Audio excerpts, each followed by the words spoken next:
Mesdames et messieurs, bonjour. Soyez les bienvenus pour cette nouvelle édition de votre journal de 15 heures. Au sommaire de l'actualité.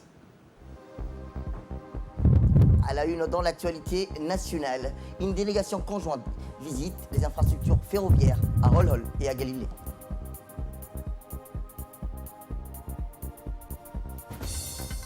Et dans l'actualité internationale, dans le mode sport, la légende Mike Tyson remonte sur le ring à 54 ans.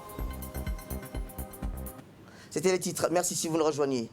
Mais commençons par ce jour-là. Le président de la République forme le vœu de prompt rétablissement à l'émir du Koweït. Le président de la République, son Excellence Ismaël Omar Guelleh, a formé le vœu d'un prompt rétablissement à l'émir du Koweït, Cheikh Sabah Al-Ahmed Al-Jabr Al-Sabah, percevant ces jours-ci des soins à l'extérieur de son pays. Le vœu de prompt rétablissement du président djiboutien est intervenu dans le cadre d'un échange téléphonique qu'il a eu hier soir avec le prince héritier et frère de l'émir de l'État du Koweït, Cheikh Nawaf Al-Ahmed Al-Jabr Al-Sabah. Au cours de cet entretien, le président de la République s'est enquis de l'état de santé de l'émir du Koweït et a exprimé la compassion et solidarité de la nation djiboutienne à la nation sœur koweïtienne dans cette épreuve. À son tour, le prince héritier de l'État du Koweït a remercié le président Guelleh pour son geste amical et fraternel. L'échange servit par ailleurs d'opportunité à l'évocation des relations d'amitié et de coopération entre les deux pays et les deux peuples frères. Sur ce sujet, les deux dirigeants se sont réjouis des liens privilégiés qui existent entre les deux nations dans la quasi-totalité des secteurs du développement. Ils ont également mis à profit cet échange pour s'assurer mutuellement de leur engagement et implication respective en vue d'une plus grande cohésion et solidarité de leur pays dans le traitement des problématiques d'ordre régional, continental et international. Et message de félicitations du président de la République à son homologue égyptien. Le président de la République, M. Ismaël Omar Guelleh, a adressé hier un message de félicitations à son homologue égyptien, Abdel Fattah al-Sisi, dont le pays célèbre l'anniversaire de sa fête nationale. Dans son message, le président Guelleh a formé des vœux de succès et de réussite à M. Abdel Fattah al-Sisi, ainsi que davantage des progrès, de développement et de prospérité au peuple frère égyptien. Le peuple de Djibouti et son gouvernement se joignent également à moi pour exprimer leur sympathie et amitié à la nation sœur égyptienne à l'occasion de la commémoration de la fête nationale de votre pays, a écrit le chef de l'État dans son télégramme. Djibouti et l'Égypte ont partagé des liens privilégiés tissés par le fil de l'histoire, a par ailleurs noté le chef de l'État, qui a retiré à son homologue égyptien sa détermination ainsi que celle du peuple et du gouvernement. Et dans son message, rappelons-le, en faveur du renforcement des relations d'amitié et de coopération entre les deux nations. Et le président de la République a de renouveler ses meilleurs vœux au président Al-Sisi et à l'ensemble du peuple frère égyptien. Autre actualité nationale, je vous disais dans le titre, dans le cadre de la visite du travail, le ministre de l'Intérieur, M. Moumin Ahmed Cher, et le ministre de la Santé, M. Mohamed Ouarsama Dirie, ainsi que le représentant de l'OIM à Djibouti, M. Stéphanie Davio, se sont rendus hier à la frontière de Galafi. La représentante ainsi que la délégation ministérielle était que l'objectif de cette visite, qui s'inscrit dans la lutte contre la pandémie du Covid-19, était d'identifier le site pour l'installation d'un centre de dépistage destiné aux personnes entrant sur notre territoire. Dans cette optique, la délégation ministérielle s'est rendue au barrage de contrôle de la police et ses proximités pour constater, en concertation avec les autorités de la région, un espace propice pouvant accueillir cette infrastructure. Ensuite, la délégation conduite par les deux ministres s'est déplacée sur le point de contrôle sanitaire installé par la préfecture de Dikil, avec l'appui du ministère de la Santé et la société Djibouti Port Corridor Road. Sur ce, il est constaté que les opérations de contrôle de dépulvérisation se déroulaient dans des meilleures conditions, nuit et jour. En premier lieu, la délégation ministérielle s'est rendue au nouveau poste de santé de Ralafi, dont les travaux de construction se sont achevés et qui sera bientôt inauguré.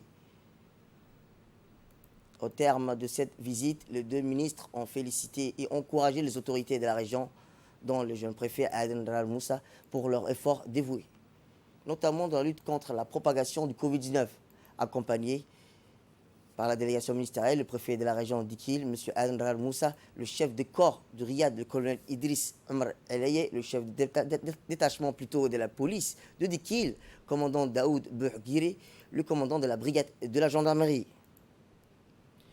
Et à Holhol, une délégation conduite par le DG de la SDF, M. Mahmoud Roble Dabar, a été reçue hier par le commandant de l'école militaire de Holhol, le lieutenant-colonel Mohamed Jama Riyad. Rappelons-le, cette visite s'inscrit dans le cadre de coopérations anciennes et fructueuses entre l'école militaire et le chemin de fer. Rappelons aussi que la force armée djiboutienne basée à Holhol participe activement aux surveillances et aux installations ferroviaires. Cette visite avait également pour objectif les voies et moyens de renforcer les relations de collaboration et de coopération.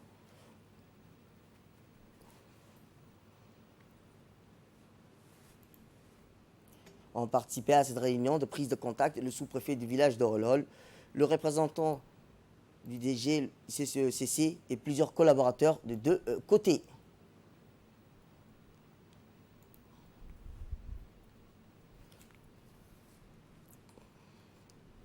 Puis la délégation comprenant le directeur général de la société djiboutienne de chemin de fer et le DGA de l'Ethio Djibouti Railway et le DG du CCECC et le DG du CCECC et le chef de brigade ferroviaire et plusieurs ingénieurs et collaborateurs se sont rendus sur la ligne ferroviaire Djibouti-Galilée pour une visite d'inspection des infrastructures ferroviaires suite aux dernières pluies déluviennes et le début progressif de déconfinement. Cette visite avait pour objectif de s'enquérir de la situation actuelle des infrastructures ferroviaires et d'inspecter l'évolution des travaux de protection en cours d'exécution. L'équipe a constaté de visu que malgré les fortes pluies, les infrastructures n'ont subi aucun dégât majeur et la reprise des travaux de protection et de sécurité est entamée et progresse à un rythme soutenu. Rappelons-le, cette visite d'inspection et de contrôle de la ligne s'inscrit dans le cadre des missions périodiques des différentes autorités partenaires des activités du nouveau chemin de fer.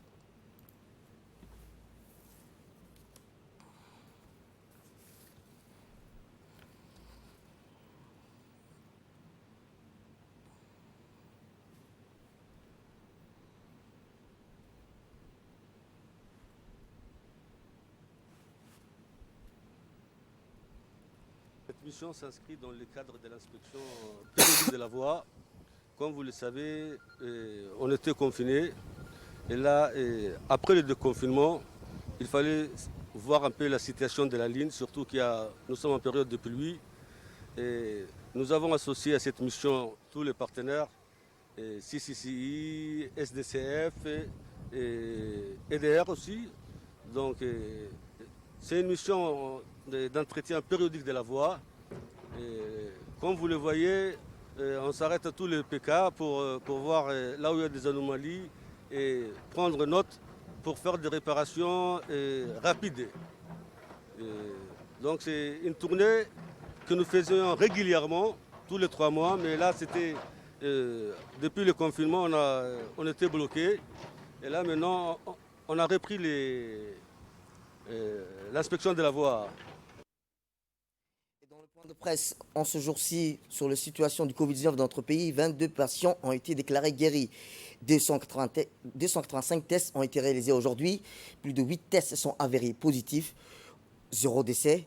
La situation reste stable en ce qui concerne le nombre de cas détectés positifs au Covid-19. Le virus circule toujours en tant que de nombre et ne serait qu'un seul cas. Eh bien, il est demandé à la population de se sentir concernés et d'appliquer les mesures barrières et de se faire tester. Par ailleurs, la protection des personnes âgées et des gens porteurs de maladies chroniques doivent être protégés en limitant les visites en cette période de fête. Direction Tadjoura, où le ministère des Affaires musulmanes, de la Culture et des biens WARF a réalisé un inventaire pilote des éléments du patrimoine culturel immatériel de la communauté Afar de Tadjoura.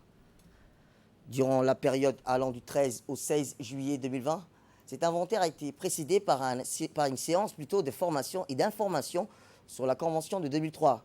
Ces définitions et ses buts, les différents aspects des domaines relatifs au patrimoine culturel immatériel, conduite par l'expert national, M. Idriss Moussa. L'inventaire placé sous la supervision du directeur de la culture et du directeur de culture, M. Al Hassan Ahmed, a porté sur 3 éléments, à savoir le qazaou, le malabo et le fitma, la danse traditionnelle masculine pratiquée lors des veilles de nuit dans toutes les régions d'Afar. s'est distingué par ses joutes oratoires, poétiques, interprétées par deux poètes ou chanteurs opposés, relancés par un médiateur et départagés par un jury des sages. Le Qazaou se particularise initialement par les thèmes développés selon les contextes et le Malabo, chant des éloges initialement réservés aux mariés et intronisés à l'intronisation du sultan et interprété en chœur exclusivement par des femmes. Rappelons que le fidima, c'est un genre d'artisanat porteur spécifiquement sur les nattes traditionnelles de Tadjoura.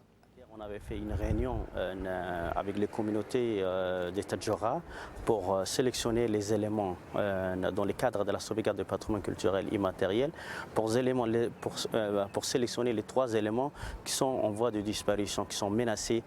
Et ce qui a été retenu lors de cette réunion, les 3 éléments ont été retenus, à savoir le Fidima, le Kasso et le Malabo, ceux qui ont été retenus. Et après la réunion, nous sommes sur le terrain. L'association AFD, Association des femmes des Tadjoura, nous ont exposé les différents processus de réalisation de ces cultures. Par exemple, les Fidimons, ils nous ont exposé pour nous montrer comment on peut fabriquer par exemple une natte, le processus au début jusqu'à la fin. Et c'est ça ce qui est essentiel. Le patrimoine culturel, c'est pas le natte, mais ce qui est important, c'est les techniques, c'est les techniques ce qui est important. Et ça rentre dans le cadre de la sauvegarde du patrimoine culturel. On doit laisser un héritage inestimable à nos enfants. C'est ça ce qui est vraiment important. Et comme vous le voyez, la vision éclairée du président de la République, son Excellence Ismaïl Omar Guelleh, et le ministre de la Culture, son Excellence Momin Harsan Barre, qui ne cesse de travailler arrache-pied pour revaloriser notre patrimoine culturel qui sont menacés. Ensuite, cette fois-ci, sous la tutelle du ministre des Affaires musulmanes, de la Culture et des Biens WARF, la direction de la culture, en étroite collaboration avec la préfecture de la région d'Ali Sébié, ont procédé ce matin au lancement officiel du concours des jeunes talents Haré au siège du conseil régional d'Ali Sébié. L'occasion pour beaucoup de jeunes talentueux de la région d'Ali Sébié de se montrer sur scène devant un jury de professionnels. Ce concours est destiné aux jeunes générations, des personnes qui n'ont pas connu de carrière musicale. Au total, 80 candidats passeront l'étape des auditions du concours des jeunes talents Haré. La cérémonie du lancement a vu la présence du préfet de la région, Moussa Adel Migene, le vice-président du conseil régional, Nour Sirid Geldol, le directeur de la culture, de Ali Hassan Ahmed, ainsi que le responsable du bureau à Ali Sébié et un représentant de l'ONARS.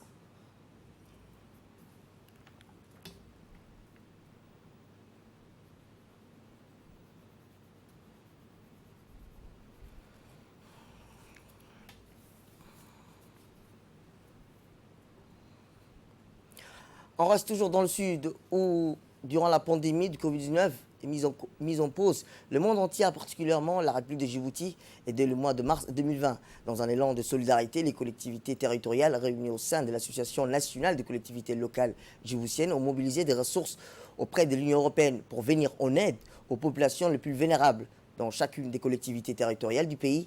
À Ali Sébié, ce financement a permis de former les couturiers puis d'assurer la confection des niveaux locaux. Ainsi 1150 masques lavables et réutilisables, ainsi que d'acquérir des vivres pour 127 ménages ont pu être distribués.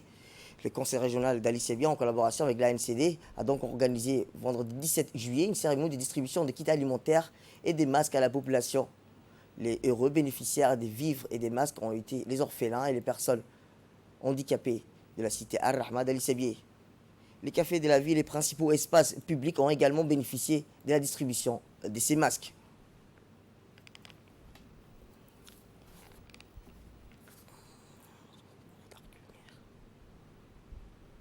Et nous terminons ce journal par ce concours d'art culinaire cuisine. Dans le cadre du Best Cooker, le concours culinaire, le CDC de Carte 7 a organisé hier la dernière demi-finale qui opposait le CDC de Carte 4 à celui de Wahl Daba. C'est donc dans une ambiance festive que la cérémonie s'est déroulée en présence de la directrice du CDC, Mme Ruqia Hassan, et le chef de service, Ahmed Ali, ainsi que plusieurs membres du secrétariat d'État à la jeunesse, du sport et des habitants du quartier. Pourtant favori au départ, le CDC de Carte 4 s'est vu préférer un extrémiste du CDC de Wahda Daba par le gérer et un menu simple et séduisant a fait la différence. Fort de sa victoire, le CDC de Wahda Daba ira défier en finale le CDC de carte 7 dans son entrejeu.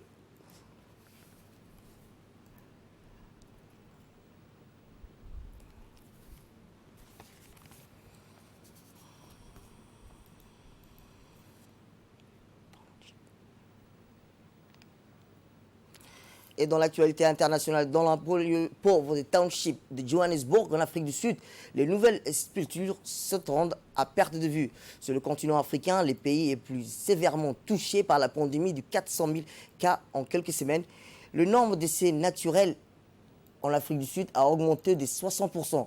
Parmi les personnes les plus exposées au coronavirus, les agents de santé, trop peu protégés selon leurs proches. Dans ces cercueils, en tête de l'article, se trouve le corps d'une infirmière de 59 ans morte en un mois seulement avant sa retraite. Le gouvernement doit aider nos infirmiers à porter des vêtements de protection. Peut-être que ma femme ne serait pas morte si des équipements avaient été mis à disposition à temps. Et aujourd'hui, j'ai perdu ma femme à cause de cette négligence, a confié son mari. Dès le mars, le gouvernement sud-africain avait imposé un strict confinement à la population. Le mois suivant, seuls 6 décès liés au Covid-19 ont été enregistrés. Les autorités avaient alors choisi d'assouplir les restrictions pour sauver l'économie. C'est tout pour cette édition. Merci à vous de nous avoir suivis. Restez avec nous. Place suite de nos programmes télévisés et bon week-end à vous.